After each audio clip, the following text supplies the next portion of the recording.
Hi guys, it's your girl from the origin again, and today I have a very special guest on our podcast from Origin.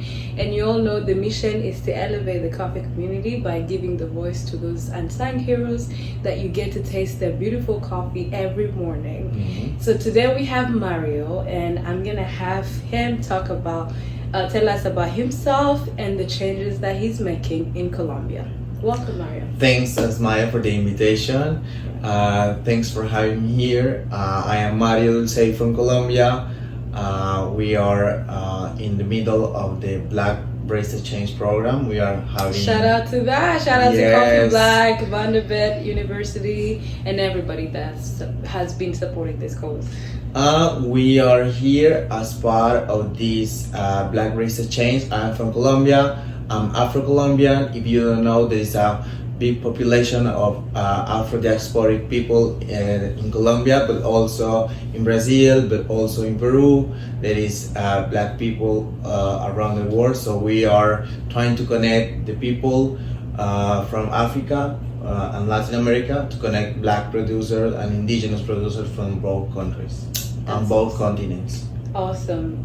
So tell us about your work in Colombia, and please don't be too shy. Tell people who you are. Yes. He's a professor and a lot more, and I want you all to know that. So I am here because I am the manager of Café Solo. Café Solo is a company that we started six years ago. But before start the company, we were coffee farmers for 50 years. So my grandmother used to grow coffee. My mother was working with coffee when I was born.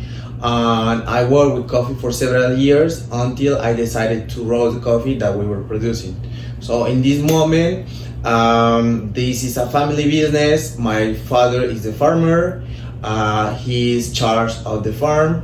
We grow 5 different varieties. We grow the Castillo variety, we have Pink Bourbon, we have Geisha, we have Maragoipe, and we have Caturra.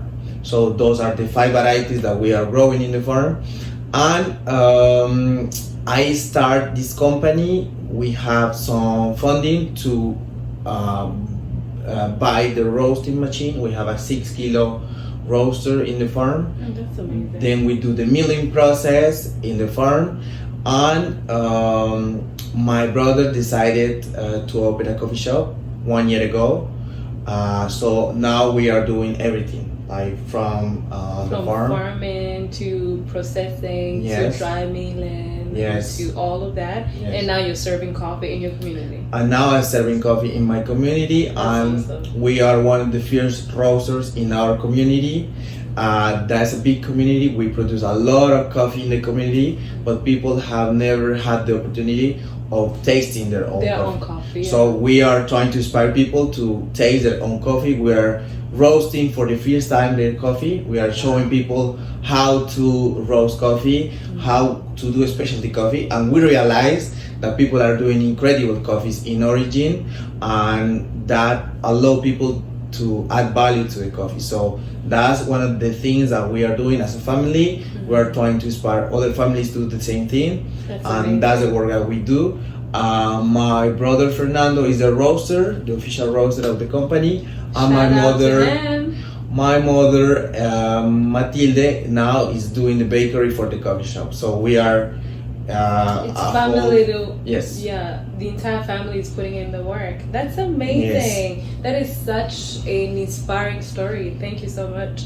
I feel like where I'm from Rwanda, is still people, there's been a lot of projects that are only inspiring all women coffee growers and all about that. But one thing I've been learning from Mario or from Mario's family is that coffee needs the entire family to put in their work. That's why I like to address coffee farmers, not only women farmers or male farmers, as coffee farm families, because it takes the entire family to put in the work. Yes. You're doing amazing, looking for market for the entire family's work. Your brother is roasting, another one is a barista in the coffee shop, your mom is making amazing, delicious bakeries. That's awesome. Yes. That's so the dream. For me, community is that, like, first you have to try to have this personal vision. Sometimes you have to be the leader of your family. Yeah. That's what I think that I've been doing. 6 years ago, when I decided to tell to my family we need a roaster, they were thinking that I was crazy, because in their minds they were used just to sell the raw product, the pergamino, that is like the parchment coffee.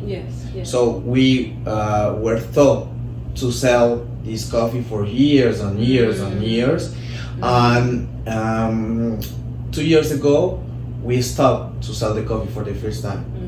That means that all the coffee that we are producing in the farm is going to whether to the coffee shop, whether to the other customers that we have. That's awesome. So that's the kind of message that we want to share. So it's a slow process. Sometimes you just have to do a small transition. We know how to roast coffee because my family has been doing roasting at home for years and years and years. My mom used to do the roasting in the pot. So she used to roast the coffee that we were consuming in the house. And then the machine was something that allowed you to do these things like faster. But the principle is the same. Because you know how to do it. So when we talk about roasting, people like my mother and my father and me know the main things that we need to know about roasting. Then it's about like technification. But what I want to tell to the people that want to start with roasting and branding is like, with the things that you have in your house, you can do it.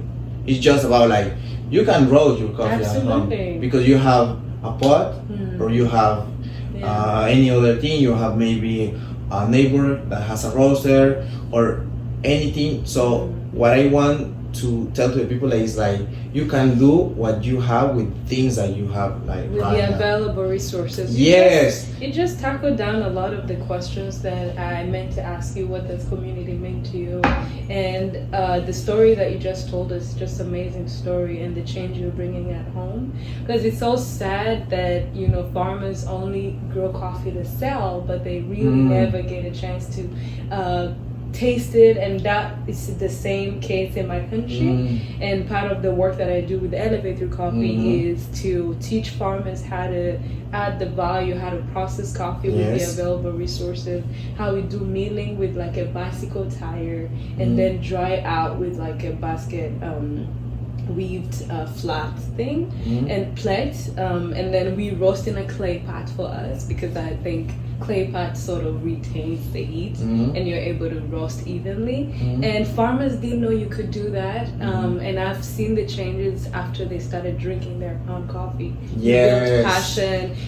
What is it when people talk about coffee tastes fruity and all of that, because it's always sad when a farmer doesn't know the value of their own product. So I think you're doing what I want people think is that my farm is as every farm. Like in the farm you just have your house, then you have like the land. So imagine that for years and years we didn't have the resources, we didn't have the machines, any machine. We just we are still fermented coffee. We don't have like a washing station. We just use like tanks to do the fermentation, or we just use plastic tanks to do the fermentation. We are still using. And how are you drying the coffee? We use. You have like drying beds, or you? We have drying beds. So that's the washing station right there.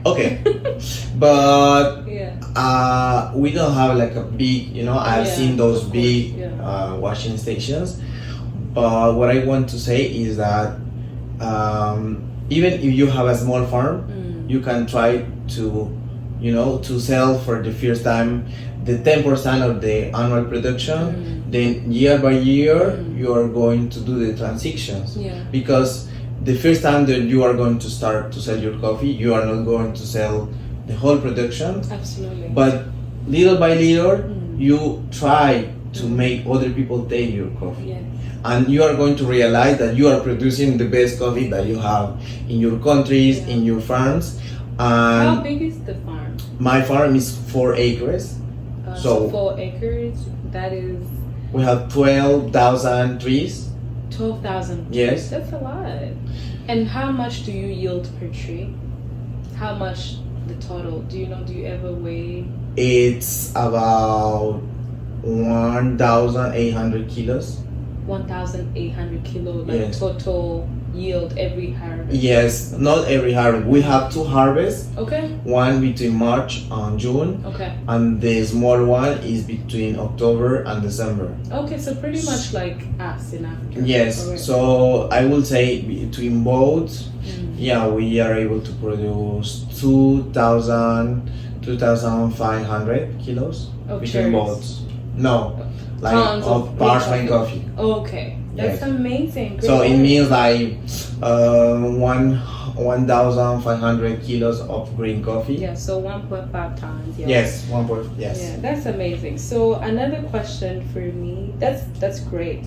And are you guys looking for expansion? Like, do you imagine having a bigger farm than that? So, what I want to do is to work with the rest of my family. For now, we are just working with the coffee of my family because that's the coffee that I can take shares of. Okay. That it means that they believe in my project. I'm responsible for the coffee that we are producing.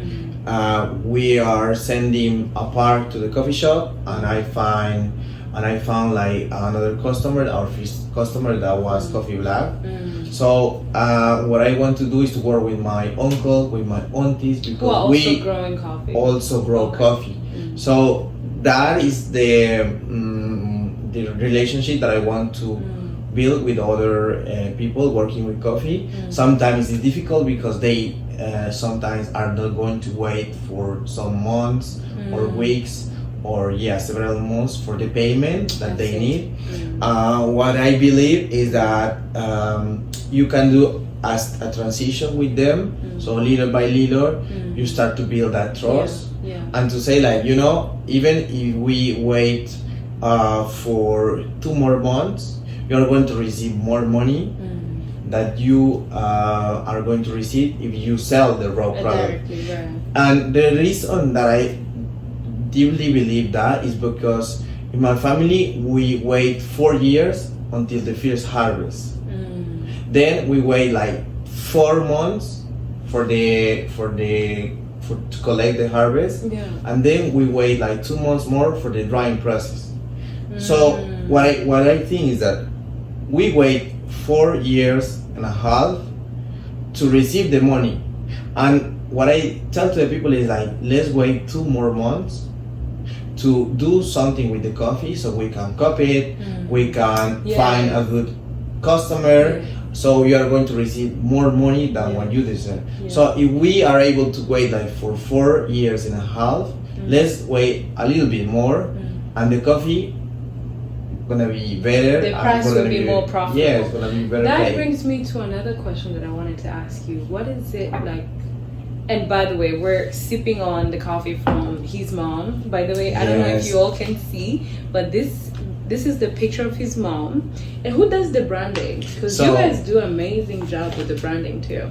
That was something that we pay a lot of attention. Yeah. So we spent 1 year doing the design of this packaging. It tastes good. But it hasn't done the same way. Like the first packaging that we have, it was a plastic bag. Like a general plastic bag. Yeah. And then we decided to do another bag with stickers, so we put the brand on the packaging. Okay. And then because people were very happy with the flavors of the coffee, with the result, we decided to like put a little bit more of effort to do the branding. Yeah. And we have this packaging that is incredible because it tells the story of the farm, of my And mother. it's biodegradable too. So It tells the it's story. sustainably Yes. good. It tells the story of the process, the different process that we do. We are telling to the people, like normally in Colombia, you just pay 4% the price of the coffee that a person that drinks a cappuccino or a different drink is gonna pay for that. I see. So farmers just receive the 4% of the coffee, Mm. and what we are doing in this moment with the farm is that the company is paying 25% of the coffee, of the price of the coffee that they are like selling to my company, because I am the responsible for that coffee. Yes, I wanted to ask you, what would you say are the most challenging part growing coffee and also changing the narrative in the entire community, that you can actually add value and consume your coffee locally here? And so what would you say are the most challenging part in that whole experience? What I really believe is that you have to start with And your what are family. the opportunities, of course? Like you have to start with your family. You have to start by creating this conscience in your family, Okay. where they are able to trust that you are gonna do a good job with the coffee, Yes. the green beans. So if you as a farmer believe that Sumaya is doing a great job Yeah. with customers, or if Sumaya is doing a great job looking for different people who are gonna pay better for your coffee, Yeah. trust that person, because he's a professional, she knows how to do it, and it's the same that I ask for my family. So if I have been doing formation and I've been doing research about coffee, if you know that I am gonna do a good job with the coffee, so trust me. Trust me, yeah. Yes, and it's the same way that you trust the leader of the community. Absolutely. So you have to trust anybody in your community that is going to represent your coffee, that is going to have the vision to take your coffee in a different level. Right. I know that sometimes it's difficult because we don't have trust relationships inside the community, because coffee has been a product that has been stolen, that has been not well paid. So I know that people don't trust, but we need to build those trust relationships. And principally if it is somebody of the community. Yeah. So if somebody of the community is telling you, this coffee can taste better if we do these different things, if we do this small transformation, those small changes, trust that person, because that person is also in the community, and you want to help the people, because you are like a leader, you have the vision. So I will tell that trust the people that want to do the things in a different way. Right. One of the examples that I had was one neighbor that is working with organic coffee since 15 years. So 15 years ago. What do you mean with organic coffee? I want Yes. people to know. Yes, so in Colombia, most of the production that we grow use different fertilizers that have like chemical components. So we use this to increase the production and to have like a better plant, a more like resistant plant. And he decided to not to use those chemical components in the coffee, to have like an organic, like 100% organic production. Okay. And I remember him because I was 13 years ago. He was working with this transformation. Anybody in the farm was doing the same, and now he is one of the producer that has the most beautiful coffee that you can have. So you'd say that he's been your inspiration to make a change. He has been my inspiration. What's his name? Let's show him. Yes, of course. His name is Eliud. He is working with us now. We do exchanges because he's selling us coffee for the coffee shop, Okay. and at the same time he's able to use our roaster to roast his own coffee. That's amazing. He is teaching other people how to do the same. Yeah. But because those people are unable to have a different vision, and sometimes if you have a crazy idea, trust that idea, because that idea can be innovative idea. And what we need in coffee are those innovative ideas, those transformation processes. So that's what we need. Thank you so much for sharing that. I think to wrap it up, everything that he said he said that trust is the first thing, Yes. and also knowing that coffee is relationship. Yes. So building relationship with the community allows you to make a change collaboratively. That's awesome. You mentioned something about being an Afro-Latino. Yes. I want you to, and you mentioned something about like how many like Black descendants people that live in Colombia. And I have a question that goes like this: you being an Afro-Latino, does it affect you having to grow coffee with the rest of like native people from there? Can you tell us an experience about what I can see is that we as people who were brought from Africa to Colombia, we don't have yet the same opportunities as our people. So we are the people who are still in the land. We are the people who suffer from violence, and we are trying to create new opportunities through coffee. But sometimes it's difficult because you have the land and people don't pay you enough for your product. So most of the people who are growing coffee in Colombia are Black people and indigenous people. That's something that people don't see. And you can see it in the pictures that they show about the farmers. If you see to the picture, you are going to see Black people. Like you're going to see the hands of the people collecting coffee is Black people. But then when you see the roaster, it's a white person. When you see the barista, it's a white person. And it's the same that happened in other places. Like you have told me about like Rwandan coffee. Like you don't see Black co-graders. Yes. You don't see We don't have. your people like evaluating your coffee, and that's a problem because they are not taking into consideration that we don't have the resources to improve the life conditions. So I had the opportunity to go to the university because I did like a big effort to do it, and I had a scholarship, and I was one rare case of people of my community going to the university. But what I can tell is that all the people who are working in the farms in the countryside who are not visible are the same like Black people and indigenous people producing the most beautiful coffees. The person in Colombia that has obtained the Cup of Excellence for 4 times is a Black person in Colombia.